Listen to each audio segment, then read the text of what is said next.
বাংলাদেশে বর্তমানে আলোচিত একজন আলোচক আবু তহা মোহাম্মদ আদনান। আবু তহা মোহাম্মদ আদনান এবং তার পরিবার নিয়ে এদেশে অনেক বেশি আলোচনা হলো। আমি কিঞ্চিত কথা বলতে চাচ্ছি।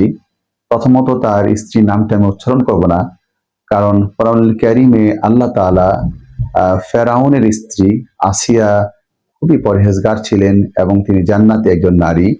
তারপরও আল্লাহ তাআলা আসিয়ার নাম নেয়নি। আল্লাহ তাআলা ফেরাউনের পরিচয় দিয়ে তার পরিচয়টা তুলে ধরেছেন। আল্লাহ এভাবে বলেছেন সূরা তাহরীমে, দরাবাল্লাহু মাসালাল লিল্লাযীনা আমানু ইমরাআত ফিরআউন। আল্লাহ তাআলা ফেরাউনের স্ত্রী আসিয়াকে দিয়ে মুমিন নারীদের জন্য উদাহরণ দিচ্ছেন।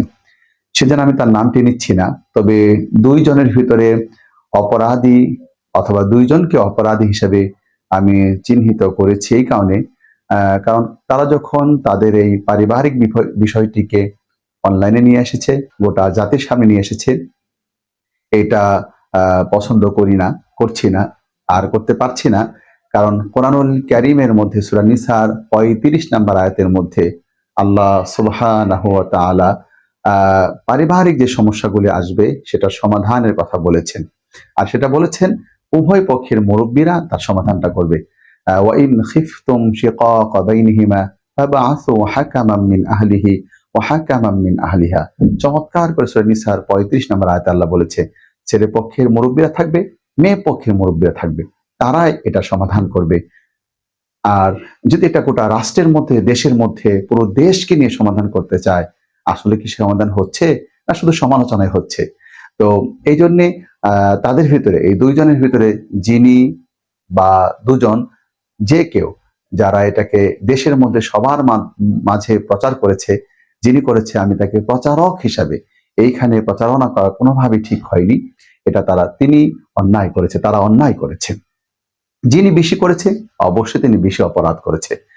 আর ৩ নাম্বার কথা যেটা বলবো সেটা হলো, আমরা স্বামী এবং স্ত্রীদেরকে কোরআনুল কারীমে এদের যে নসিহতগুলি করেছে, এদের যে দায়িত্ব কর্তব্য, যে বিষয়গুলি আল্লাহ তাআলা আলোচনা করেছে, এটা আজকে ব্যাপক পরিমাণে আলোচনা না হওয়ায় সমস্যা দিন দিন পুরো পরিবারগুলোতে, পুরো রাষ্ট্রের অসংখ্য পরিবারগুলোতে সমস্যা বৃদ্ধি হচ্ছে। আমি নবী করিম সাল্লাল্লাহু আলাইহি ওয়াসাল্লামের স্ত্রীদেরকে আল্লাহ পাক যে নসিহত করেছিল সেটা উল্লেখ করছি। আর এটা এই কারণে করছি, নবীর স্ত্রীদেরকেও যদি নসিহতের প্রয়োজন হয়, আলেম ওলামাদের স্ত্রীদের নসিহতের প্রয়োজন নেই? অবশ্যই রয়েছে। সাধারণ মানুষের স্ত্রীদের কত নসিহত করার প্রয়োজন। স্বামীর জন্য যেমন নসিহত রয়েছে, স্ত্রীর জন্য অনেক অনেক বেশি নসিহত রয়েছে।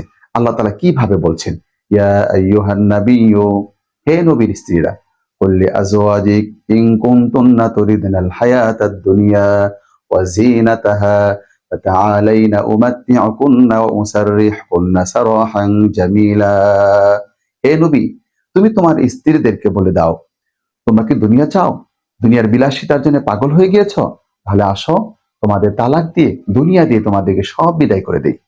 তাহলে একজন নারী বেশি দুনিয়া পাগল নবী হলে তাকে আল্লাহ তাআলা এভাবেই বলছেন। নবীর স্ত্রীদেরকে পর্যন্ত এই কথাটা বলেছেন। কত বেশি গুরুত্বপূর্ণ এই তথ্যটি। ২ নম্বরে তাদেরকে বলা হচ্ছে, তোমরা যদি নবীর স্ত্রী, তোমরা যদি অপরাধ করো তাহলে তোমাদের শাস্তি হবে ডবল। একইভাবে একজন আলেম, অবশ্যই আলেমের স্ত্রী হওয়ার কারণে তিনি সম্মানিতা। তিনি যদি অপরাধ করে তাহলে তার শাস্তিও ডবল হওয়া উচিত।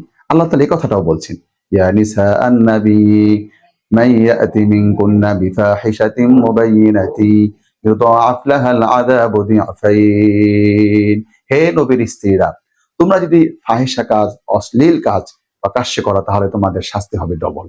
আবার নবীর স্ত্রীরা যদি নেক আমল করে তাহলে তাদের পুরস্কারও হবে ডবল। এটাও আল্লাহ বলে দিচ্ছেন, ওয়া ইয়াকুনুত মিনকুন্না লিল্লাহি ওয়া রাসূলিহি ওয়া তা'মাল সালিহান নু'তিহা আজরাহা মাররাতাইনি। তারা যদি আল্লাহর আনুগত্য করে, রাসূলের আনুগত্য করে, নেক আমল করে, অনেক নেক আমল করে, তাহলে প্রত্যেকটা নেক আমলের পরিবর্তে তাদেরকে পুরস্কার দেওয়া হবে ডবল। সুবহানাল্লাহি বিহামদিহি। এরপর আল্লাহ তাআলা বলছে, তোমরা নবীর স্ত্রী, তোমরা অন্য সাধারণ নারীদের মতো নও। তাই একজন আলিমের স্ত্রী অবশ্যই সে একটু হলেও সাধারণ নারীদের থেকে অনেক বেশি ঊর্ধ্বে একজন আলেম যেভাবে সাধারণ মানুষ থেকে অনেক ঊর্ধ্বে, তার কাজ, তার কথাবার্তা, তার আচার আচরণ সবকিছু অসাধারণ হওয়া উচিত। একজন আলেমের স্ত্রীও সবকিছু অসাধারণ হওয়া উচিত। আমি এই কথাগুলো এই জন্যই বলছি, কারণ তারা এটা অনলাইনে নিয়ে আসছে। এটাকে আমি খুব বাজেভাবে দেখছি। এটা কোনোভাবে ঠিক হয়নি। যদি সেই নারী এটাকে বেশি ভূমিকা পালন করে থাকে, প্রচার করার কারণে নারীকে আমি দোষী করছি। যদি একজন আলেম বেশি পারিবারিক বিষয়টাকে সামনে নিয়ে আসে, তাহলে সেও এটা অন্যায় করেছে। এটা তো মুরব্বীদেরকে নিয়ে সমাধান করার উচিত কথা ছিল, বা এটাই তো কর্তব্য ছিল। আল্লাহ সুবহানাহু ওয়া তাআলা সেজন্য বলেছে, নবীর স্ত্রীদেরকে পর্যন্ত বলছে, দেখো তোমরা পর্দা ছাড়া কখনো বাইরে বের হবে না, নামাজ পড়বে, জাকাত দিবে, আল্লাহ এবং রাসূলের আনুগত্য করবে। আল্লাহ চায় তোমাদেরকে পুত ও পবিত্র করতে, তোমাদের ঘর থেকে অপবিত্রতা দূর করতে। আর সর্বশেষ বলেছে, তোমরা আল্লাহর কোরআনকে স্মরণ করো। ওয়াযকুরনা মা ইউতলা ফি বুয়ুতিকুন্না মিন আয়াতিল্লাহি ওয়াল হিকমা। স্মরণ করো, তোমাদের ঘরে যে আল্লাহর কালাম পাঠ করা হয় তা স্মরণ করো। সুবহানাল্লাহি বিহামদি। আমি আসুন আমরা সবাই, বাকি যারা আমরা আছি সবাই যেন আমাদের পরিবারগুলোকে সাজাতে পারি, সুন্দর করতে পারি। আমাদের সমস্যাগুলি যেন আমরাই সমাধান করতে পারি, আমাদের মুরব্বীদেরকে নিয়ে সমাধান করতে পারি। সুন্দর একটি সমাজ, সুন্দর সুন্দর পরিবার যেন আমরা গঠন করতে পারি। আমাদেরকে দেখে অসংখ্য পরিবার যেন সুন্দর পরিবার গঠন করার স্বপ্ন লালন করবে। আল্লাহর কাছে এই দোয়া, এই প্রত্যাশা করি বিদায় নিচ্ছি। আসসালামু আলাইকুম ওয়া রাহমাতুল্লাহি ওয়া বারাকাতুহু।